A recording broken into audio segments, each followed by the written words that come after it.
샬롬. 오늘 우리에게 주시는 하나님의 말씀은 시편 15편입니다. 오늘 말씀을 읽어보니 영원히 흔들리지 않는 삶에 대한 답을 주고 있습니다. 마지막 절부터 보겠습니다.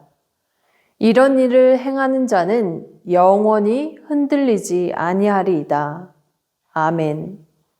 이처럼 영원히 흔들리지 않는 삶, 굳건한 삶을 살고 싶습니다.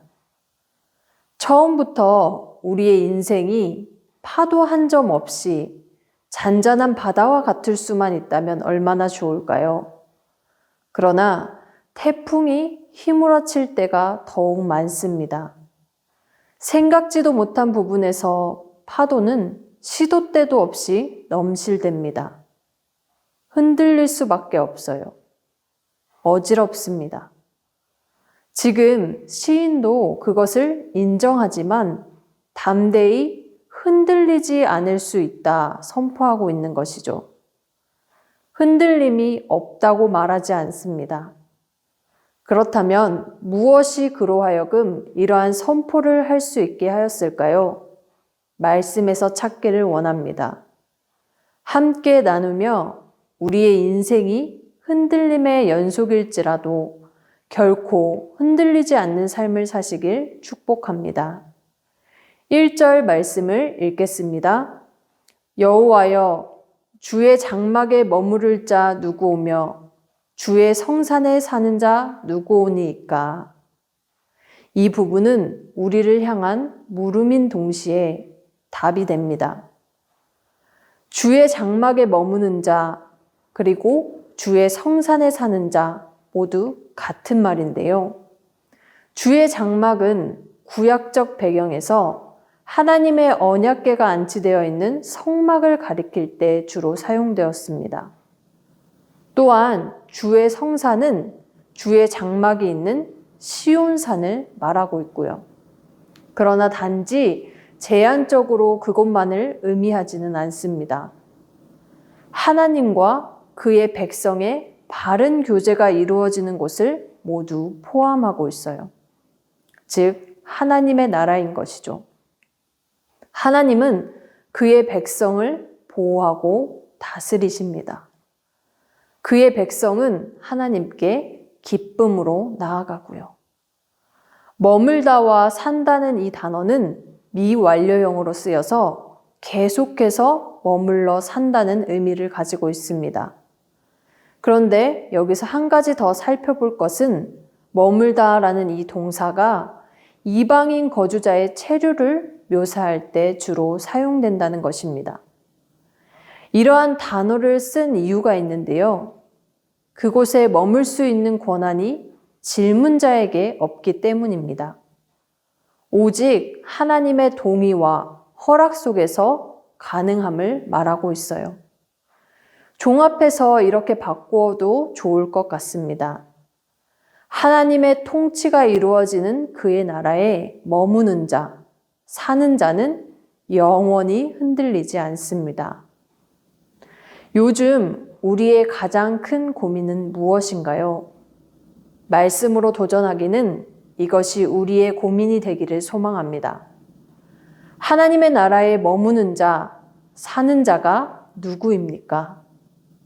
이 땅에서 우리가 하나님의 나라를 살진데 제가 그 사람이고 싶습니다. 흔들리지 않는 삶을 살고 싶습니다. 외치며 하나님의 동의와 허락을 받길 원합니다. 2절에는 하나님의 동의와 허락을 받으려면 어떻게 살아야 할지에 대한 모습이 나옵니다. 2절 말씀을 읽겠습니다. 정직하게 행하며 공의를 실천하며 그의 마음에 진실을 말하며. 세 가지의 단어가 나옵니다. 먼저는 정직입니다. 정직은 온전하다는 이 말로 하나님께 드리는 제물에 흠이 없다는 뜻을 지닙니다. 로마서 12장 1절과 2절은 이렇게 기록하고 있는데요. 그러므로 형제들아, 내가 하나님의 모든 자비하심으로 너희를 권하노니 너희 몸을 하나님이 기뻐하시는 거룩한 산 제물로 드리라.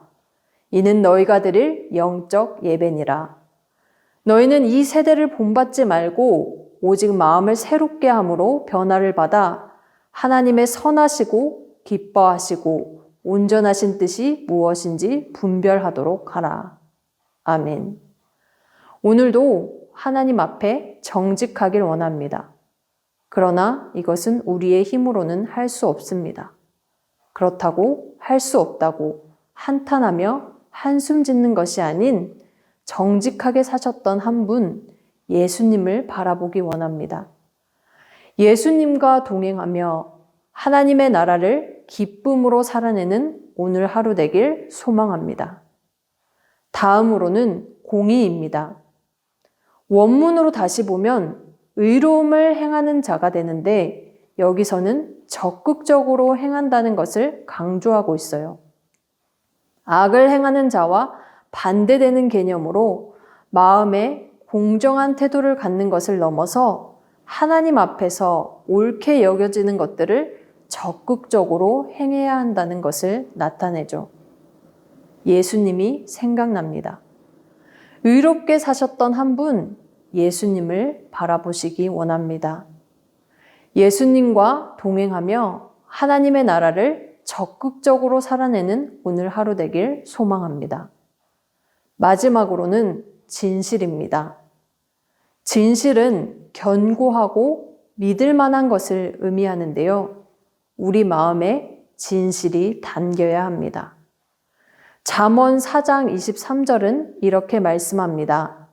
모든 지킬 만한 것 중에 더욱 내 마음을 지키라. 생명의 근원이 이에서 남이니라. 역시 예수님이 생각납니다. 진실하게 사셨던 한 분, 예수님을 바라보길 원합니다. 예수님과 동행하며 하나님의 나라를 확신으로 살아내는 오늘 하루 되길 소망합니다. 2절의 이 말씀을 우리의 삶으로 가지고 온다면 3절에서부터 5절까지의 말씀이 될 것입니다. 하나님의 나라에 머무는 자, 사는 자로 영원히 흔들리지 않는 삶 사시길 다시 한번 주님의 이름으로 축복합니다. 오늘도 예수님과 동행합시다. 그분으로 인해 하나님의 동의와 허락을 받길 원합니다.